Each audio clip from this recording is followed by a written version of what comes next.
这是我最永生难忘的经历。我是一名普通的上班族，某晚在加班后回到家中，已经是深夜了。回到家，疲惫的我打算好好休息一晚。可是，当我走进客厅的时候，却听到一阵手机的铃声，打破了寂静。看着时间已经是凌晨1点，我不禁心里有些疑惑。我拿起手机，发现来电显示是一个陌生的号码，0000000。我犹豫了一下，还是接了电话。那头传来低沉而模糊的声音，说道：“我在你身后。”我惊恐地回头，却什么也没有看到，心里一阵毛骨悚然。我想这可能是恶作剧，于是挂了电话。不久之后，电话又响起了，这一次来电显示依然是我的手机号码。我不敢再接听，只能让它一直响着，心里的恐惧愈加滋生。这时，我的电脑自动启动了，屏幕上出现了一张模糊的照片，照片里面有一个面孔，我认不出是谁，却感到一股强烈的不安。接下来的几天，我的生活开始出现异常。每到夜晚，我的手机就会不断接到那个陌生号码的来电，电话那头的声音却再也听不清楚，只剩下低语和沙沙声。每当我试图回拨，那个号码却永远无法接通。我感到越来越绝望，试图寻求帮助。我找到一位朋友，告诉他这些怪事，他却告诉我，这在他们的家乡也是有传说的。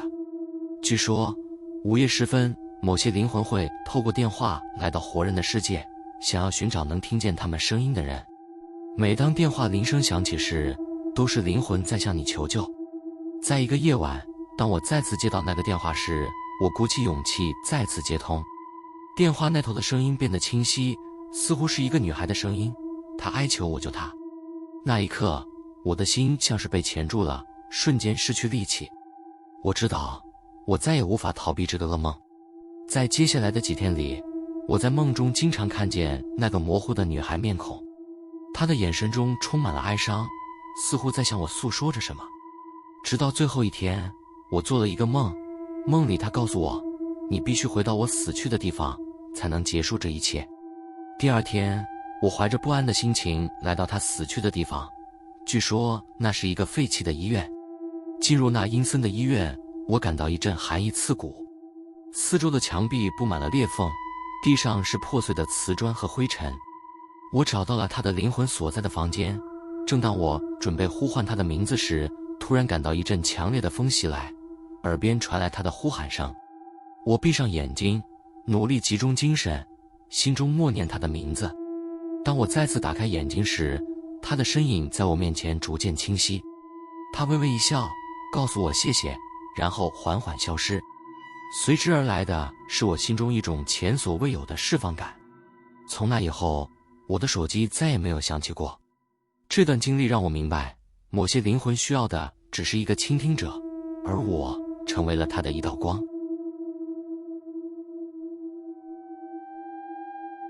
这是一个来自我小学同学的故事，他叫大福，长得非常阳光，但有一天他突然失踪了。我们大家都很担心，但最奇怪的是，据说他在消失之前开始变得异常沉默。我记得那是我们放学回家的路上，大福告诉我他最近看见了自己的影子在镜子里做出奇怪的动作。我以为他只是在开玩笑，却没想到这句话让他整个人都变了。回到家后，他经常关在房间里，直到1个星期后，他就再也没有来上学。那段时间，学校里传出了各种流言，说是大福被某种灵异的东西带走了，大家都在议论纷纷。我开始怀疑是不是他的影子真的跟着他了，于是我决定去找他，想看看他究竟发生了什么事。我记得那天我推开了他的房门，里面一片黑暗，窗帘紧闭，房间里充满了异样的气氛。我呼喊着他的名字，但得到的却是寂静的回应。然后我在他的书桌上看见了一面小镜子，上面布满了灰尘。我静静地走过去，打算检查一下。就在那一瞬间，我的心跳加速。我看见镜子中的大福正站在我的身后，他的表情十分异常，嘴角露出了一丝冷笑。心中惊慌，我转过身，却什么也没有。我再次看向镜子，大斧的身影却变得更加模糊，像是随时会消失。我赶紧后退，但我的目光却被镜子吸引着。我发现镜中的大斧的动作似乎与我同步，然而他的表情却越来越诡异。就在我快要崩溃的时候，镜子里的大斧突然用力拍打着玻璃，像是想要逃出来。我吓得大叫，转身就想要逃，但却不小心撞到了墙壁，疼痛让我清醒了过来。当我再次看向镜子时，镜子里的大斧却消失了，取而代之的是一片空白的反射。那天晚上，我回家后一直无法入睡，脑海中浮现着那个奇怪的笑容。第二天，我听到的消息是，大斧的父母已经报警了，他依然失踪。几天后，警方在他的家中发现了那面镜子，却没有找到任何关于他的线索。直到现在，当我看到镜子时，总会感到一阵寒意。大斧的影子依然在我的心中徘徊，或许他现在正被困在那个镜子里，等待着有人来解救他。这个故事发生在我和几个朋友的旅行中。那次我们一起到日本的某个小镇旅游，正值夏季，天气晴朗。某天晚上，朋友们约好一起去逛夜市，而我却因为身体不适留在了酒店。就在我独自待在房间里的时候，窗外突然下起了大雨。我坐在窗边，看着雨点打在窗户上，听着雨声，心情渐渐平静下来。正当我打算关上窗时，却注意到对面的小巷子里有一把红色的雨伞，在雨中显得格外醒目。那把伞似乎在等待着什么，没有任何人来拿。好奇心驱使着我，我决定下去看看。披上一件外套，我打着自己的伞走了出去。当我走到那把红色雨伞旁时，发现伞下竟然空无一人，这让我感到一阵不安，但我仍然无法抵挡那股好奇。我试着将伞撑开，却发现伞的表面非常湿润，里面却透着一股奇异的寒意。就在我正要放弃的时候，突然感到一阵风吹过，四周瞬间变得阴暗。我回过神来，看到那把雨伞似乎在自己动，伞面微微晃动，仿佛有一股力量想要拉我进入。惊慌之中，我用力将伞关上，转身就想跑回酒店。可就在我回身的一瞬间，却看到红色雨伞下出现了一个模糊的身影，虽然看不清楚脸，但那种阴冷的感觉让我全身颤栗。我拼命地跑回酒店，心跳的像是要从胸口跳出来一样。回到房间后，我锁上了门，却发现口袋里不知何时多了一个红色雨伞的雨水。我心里直发毛，强迫自己不去想那些怪事，但深夜里我却无法入睡。第二天早上，我鼓起勇气将那把雨伞拿出去丢掉，想要将这一切抛在脑后。然而当我走出酒店的时候，却发现周围的人都在用异样的眼光看着我。当我再次回头时，却发现那把红色雨伞又出现在我的面前，像是从未离开过。从那天起，我的生活开始变得怪异，总是能感受到一种无形的存在，似乎有某种力量在追随着我。每当下雨，我都会感到恐惧，因为那把雨伞似乎依然在呼唤着我。这段经历让我知道，有些东西是无法轻易逃避的。那是一个炎热的夏天，我和我的家人回到了老家，这是我童年成长的地方。老家有一个小院子，里面长满了绿色的植物，墙角处还有一棵古老的樱桃树。每年夏天，我都会在这里和小伙伴们玩耍。某天，我在院子里玩耍时，无意中发现了一把生锈的锁匙，藏在樱桃树的树根旁边。好奇心让我把锁匙捡起来，仔细打量着它。这把锁匙似乎有着不寻常的故事，我决定把它带回家。回到家后，我告诉妈妈这件事，但她却面色凝重，告诉我这把锁匙可能是祖母的。传闻它曾经有一扇小门，门的后面藏着不可告人的秘密。我心中升起了一丝兴奋，想要找到那扇门。我开始在家中四处寻找，最终发现了一扇隐藏在墙壁中的小门。这扇门用锁匙锁住，于是我用捡到的锁匙试了一下，竟然发现它刚好合适。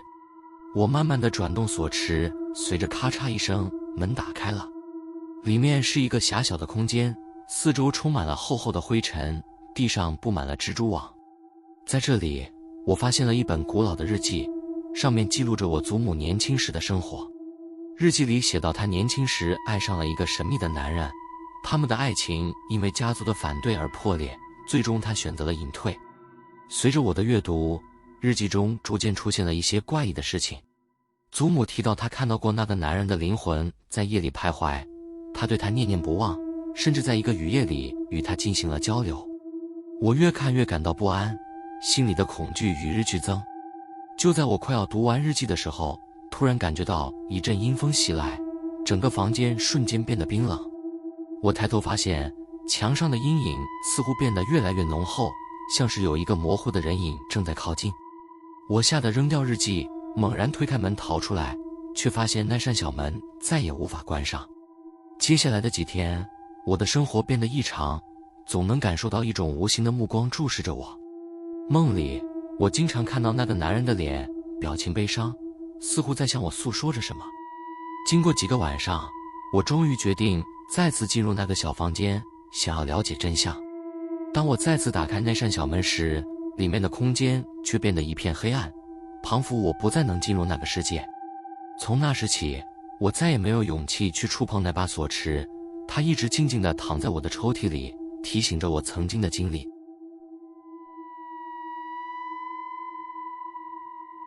这是一个发生在我大学时期的故事。那个时候，我和几个朋友一起计划了去东京的旅行。我们买了火车票，准备在晚上出发。旅行的前一天晚上，我们一起聚会，聊着旅途的期待与兴奋。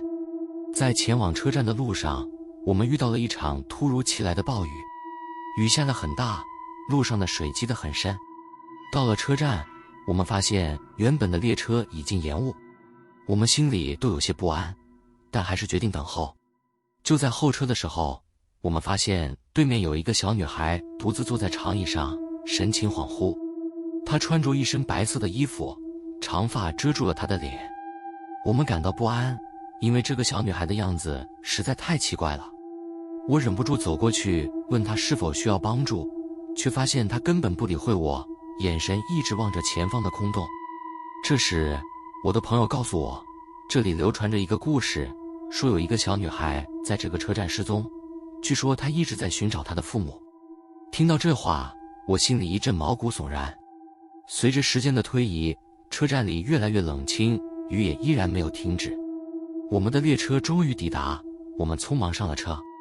当我回头想要再看一眼那个小女孩时，她却已经不见了，仿佛从未存在过。这次旅行让我心中留下了一个阴影，因为我知道，或许她真的在寻找着什么，而我无法帮助她。回到学校后，我们听说有一些乘客在那天晚上因为错过了列车而出现了怪事。据说他们经常在梦里见到那个小女孩的身影，听到她在哭泣。至今，当我经过那个车站时，仍然能感受到一种无法言喻的恐惧。每当下雨的时候，我总是会想起那个小女孩，她的眼神依然在我的脑海中徘徊。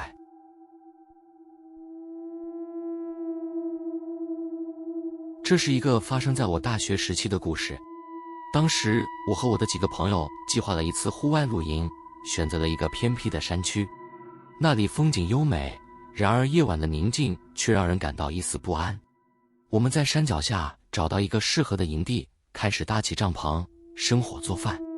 天色渐暗，夜晚的宁静让人有些不安。我们围坐在萤火旁，开始讲一些恐怖故事，气氛越来越紧张。就在这时，忽然有一阵冷风袭来，吹熄了我们的萤火，周围顿时陷入一片黑暗，我们的心都提到了嗓子眼。我记得我们打开手电筒，四处照射。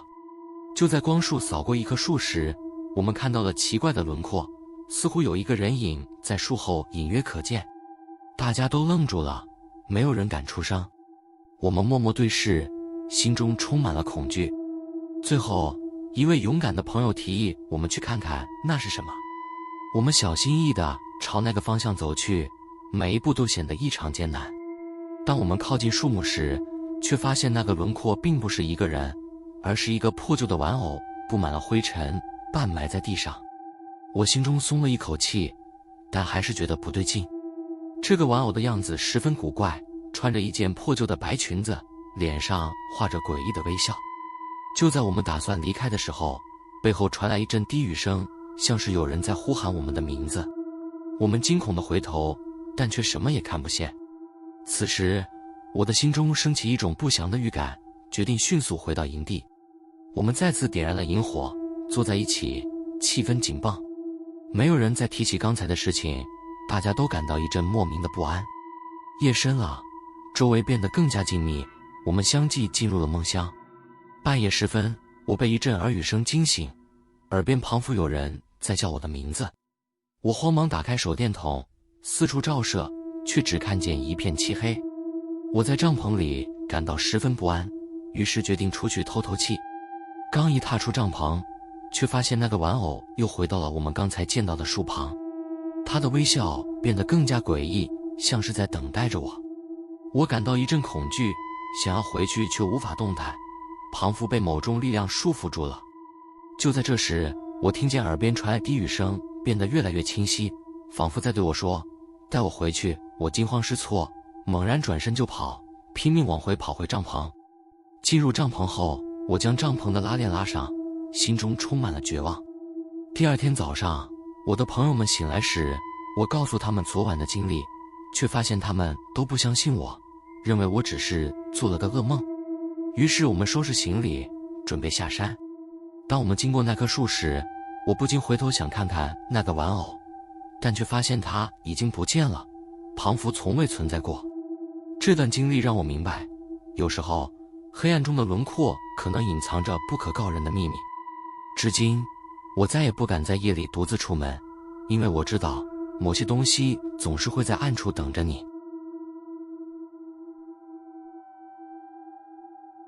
这是一个发生在我高中时期的故事。我和几个朋友在假期期间决定去探险，找一个被遗弃的游乐场。这个游乐场在当地已经荒废了好几年，据说曾经发生过一宗可怕的事故，让游乐场关闭了。我们约好了一个星期六的晚上，带着手电筒和相机驱车前往那个地方。夜色渐渐降临，我们在昏暗的路灯下走进了游乐场。周围是一片寂静，偶尔传来几声风吹过的声音，让人感到一阵寒意。我们小心翼翼地走过游乐场的入口，眼前的景象让我们惊讶不已。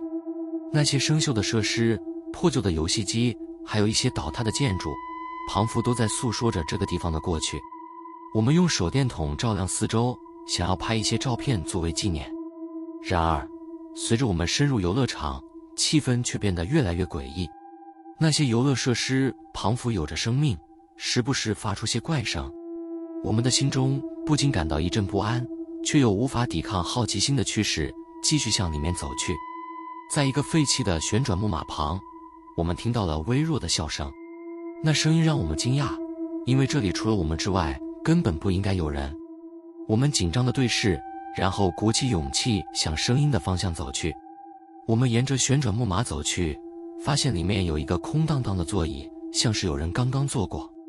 就在这时，那声音又响起来了，这一次似乎更加清晰：“快来玩呀！”我们吓得瞬间往后退，心中感到不安。我建议大家离开这里，但有一个朋友却不想放弃。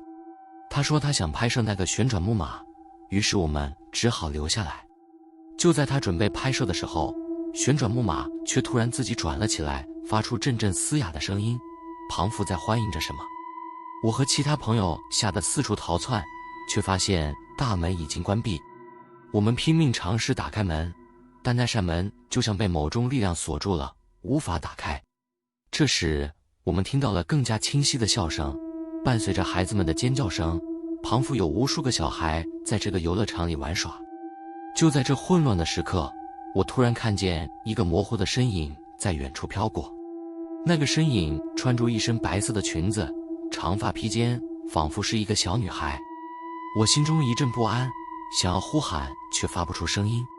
我们用尽全力推开那扇门，最后终于逃了出去，却在外面发现那个游乐场已经消失了，仿佛从未存在过。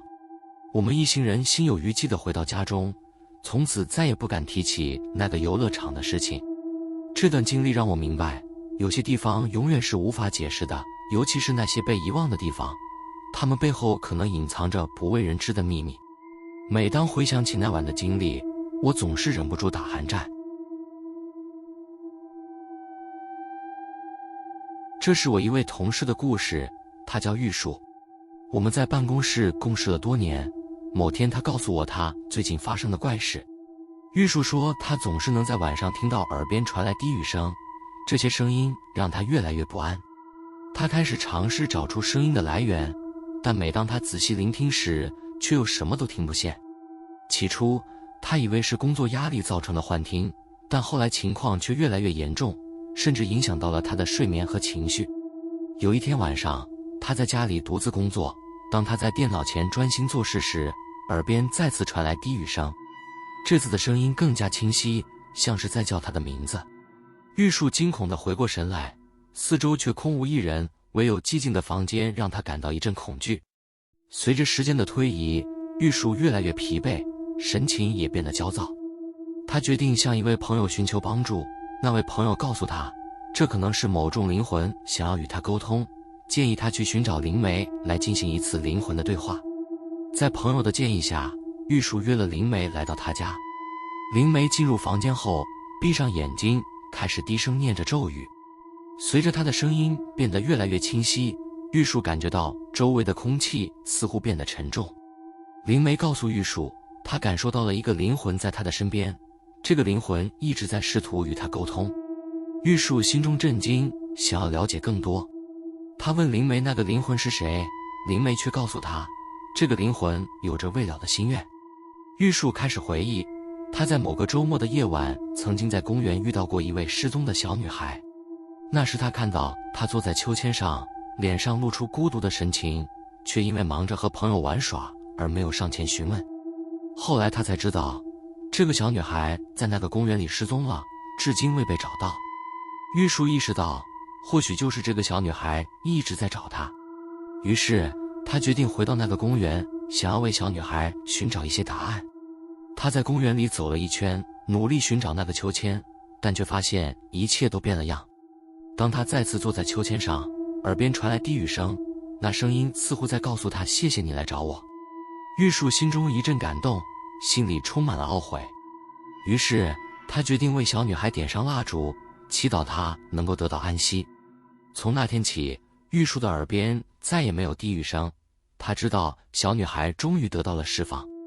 这段经历让我明白，有时候灵魂需要的只是一个愿意倾听的人，而我们的行为可能会在不知不觉中改变一切。这是一个发生在我爷爷身上的故事。爷爷年轻时曾在一个小村庄里长大，村庄周围环绕着高山，那里的传说流传着许多灵异故事。据说山中隐藏着许多灵魂，常常会在夜晚呼唤村民的名字。有一天，爷爷和他的朋友们决定去山上露营。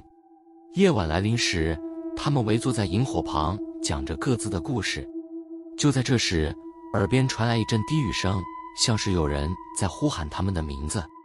起初大家都以为是风声，但随着呼唤声越来越清晰，他们心中也渐渐产生了不安。爷爷和朋友们相约去寻找声音的来源。他们跟随着声音走进了深山，四周渐渐变得幽暗。当他们走到一片空地时，发现了一个小泉，泉水清澈透明，却透着一股阴冷的气息。就在这时，突然出现了一个身影，飘渺地站在泉边，像是等待着什么。那个身影穿着白色的衣服，脸上带着凄凉的神情，仿佛在诉说着某种悲伤。爷爷的朋友们被吓得四处逃散，但爷爷却被那个身影吸引住，心中不禁产生了一种想要接近的冲动。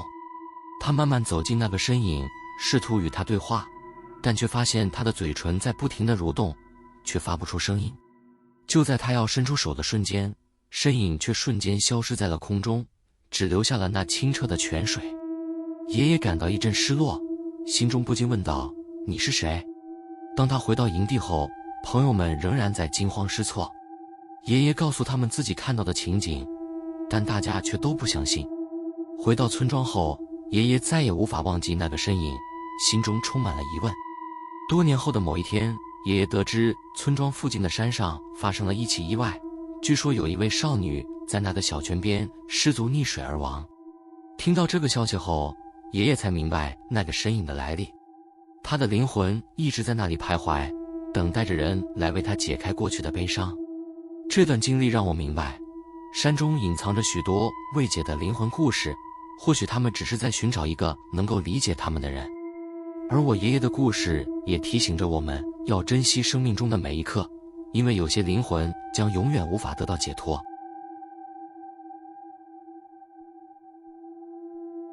这是一个我表姐的故事，她是一名心理学研究生，对灵异事件有着浓厚的兴趣。某天，她参加了一个实验，试图找出人类对恐惧的反应。实验的地点是一座旧宅子，据说这里曾经发生过离奇的事件。表姐在实验期间感到异常紧张，周围的环境十分阴森。旧宅子里的墙壁上贴着古老的照片，里面的人脸庞模糊，彷佛在注视着她。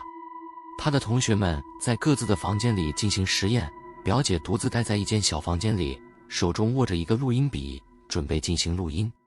随着时间的推移，表姐感到一阵不安，耳边似乎传来低语声，像是在诉说着什么。她努力集中注意力，却感到周围的阴影似乎在动。就在这时，房间里的灯光开始闪烁，表姐心中感到一阵恐惧，想要逃跑却无法动弹。突然，她看到墙上的影子似乎变得越来越深，彷佛有什么东西正试图从阴影中走出来。她心中惊慌，按下录音笔的录音键，想要将这一切记录下来。就在那瞬间，影子里出现了一个模糊的身影，像是一个小女孩，面带微笑，却又让人感到毛骨悚然。表姐感到一阵惊慌，想要大叫，但声音却被恐惧所压制。那个小女孩的影子逐渐变得清晰，她的嘴唇动着，似乎在说着什么，但表姐却听不清。随着时间的推移，小女孩的笑容变得越来越阴森，彷佛在玩弄她的恐惧。就在表姐快要崩溃的时候，房间的灯光突然全亮了。她的同学们匆匆闯了进来，看到她的表情惊讶不已。表姐告诉他们她看到的情景，但大家都认为她只是神经紧张，没有在意。回到学校后，表姐开始反思这次经历。她意识到小女孩的影子可能是某种灵魂的象征，而她无法理解的是，这些影子背后隐藏着的是什么样的故事。她决定深入研究这个地方的历史，并试图找出小女孩的身世。几周后，表姐查到这座旧宅子曾经是一所孤儿院，许多孩子在这里生活过，但由于各种原因，许多孩子都没有得到应有的关爱。那个小女孩的灵魂可能就是其中一位被遗忘的孩子，她的故事依然在寻找一个可以倾听的人。表姐的经历让我明白，有时候影子中隐藏着的故事是无法被忽略的。我们生活中那些看似微不足道的事情，可能背后都隐藏着某种未解的秘密，而这些秘密有时会透过梦境、影子或其他方式与我们交流。喜欢这些故事的话，记得订阅，开启小铃铛，才不会错过每晚间的恐怖小故事哦。